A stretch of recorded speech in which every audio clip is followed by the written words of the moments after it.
The smiling man in the gas station basement. I used to work the night shift at a lonely gas station in rural Tennessee.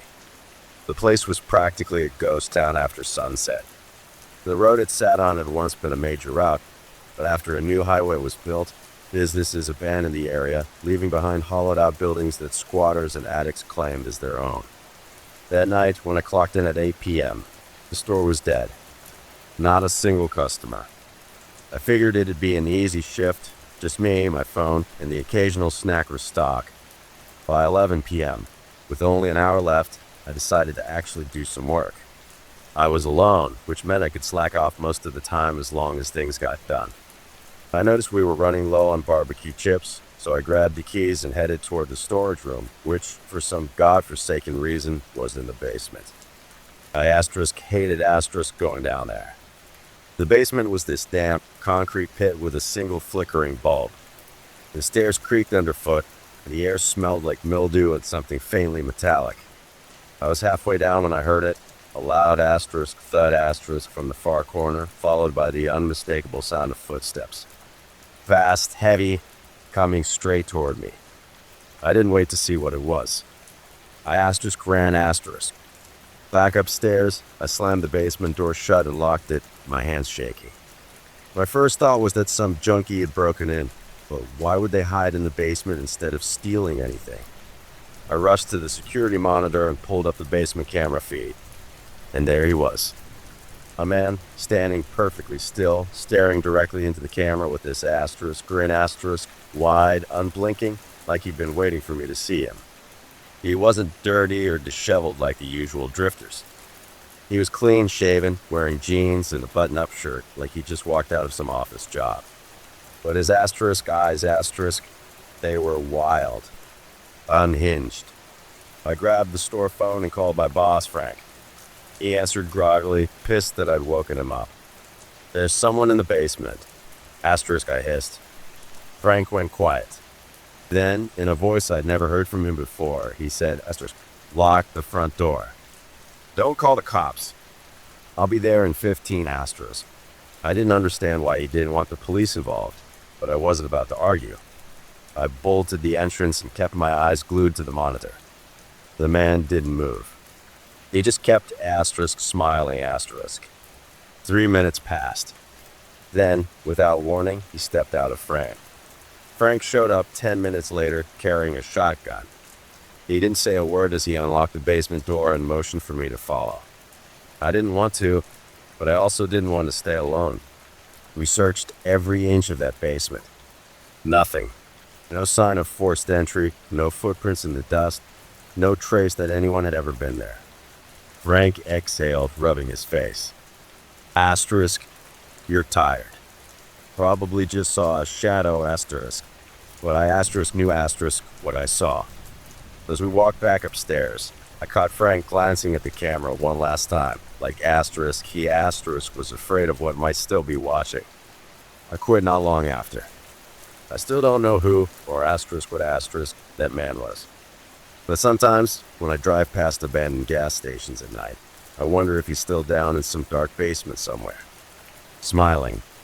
Waiting. The dead-end gas station. 3 years ago, my boyfriend and I were driving home from a trip to Universal Studios in Orlando. We took a wrong turn somewhere in rural Georgia and ended up on a desolate back road, the kind where your GPS just gives up His car's gas gauge was broken, so he always filled up early. But when we hit the 130-mile mark, there was nothing just endless trees and the occasional crumbling barn. Finally, the GPS picked up a gas station 5 minutes ahead. When we pulled up, my stomach dropped. The place looked wrong. The lights were dim, half of them burned out. The pumps were old, the kind with analog dials. And the road? It just ended at the station, with nothing beyond but a rusted chain link fence. My boyfriend got out to check if the pumps even worked. That's when I saw it, a white car rolling up behind us. It slowed to a stop. The driver, a man with hollow cheeks and sunken eyes, stared at my boyfriend. Then, slowly, he rolled down his window. I screamed my boyfriend's name. The man's head snapped toward me.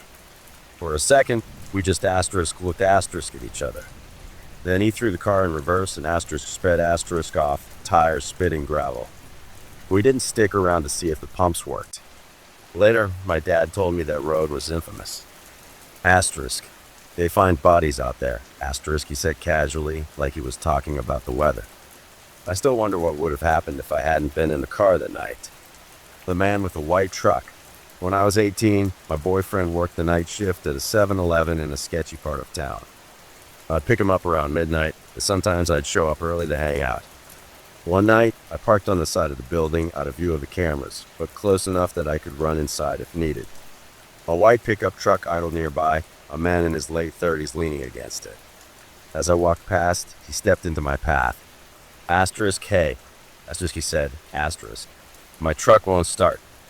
You know anything about cars? Asterisk. I told him no and tried to sidestep him, but he kept talking fast, like he was nervous.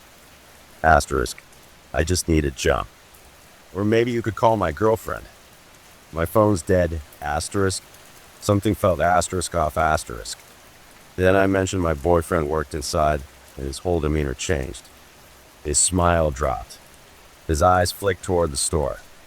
Before I could react, the asterisk jumped asterisk into his truck, asterisk, which roared to life instantly asterisk, and peeled out of the parking lot.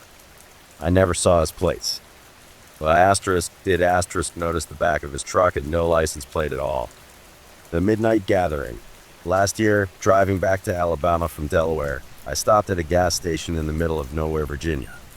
It was 1:45 a.m. and my dog, Casey, needed to stretch his legs. The station was empty, the lights barely working. I was filling up when, out of nowhere, asterisk 5 asterisk black SUVs and a van pulled in. Men spilled out, at least 15 of them, all in their 20s or 30s, all wearing dark clothes. None of them went to the pumps. None of them went inside. They just asterisk stood there asterisk, staring at me. Then Casey asterisk growled asterisk, a deep, guttural sound I'd never heard from him before. I locked myself in the car, hard hammering, until the pump clicked. The second it did, I threw the nozzle back and asterisk floored at asterisk. As I sped away, I glanced in the rearview mirror. The men were walking behind the gas station. I still don't know what they were doing there, but I thank God every day that Casey was with me. The van and the burner phones. A few months ago, I stopped at a 24-hour gas station around 4 a.m. A scruffy-looking guy in his 40s was loitering near a beat-up van. As I pumped gas, he approached. Asterisk, hey, you got jumper cables? Asterisk. I said no. Asterisk, can you call my girlfriend? My phone's out of minutes, asterisk.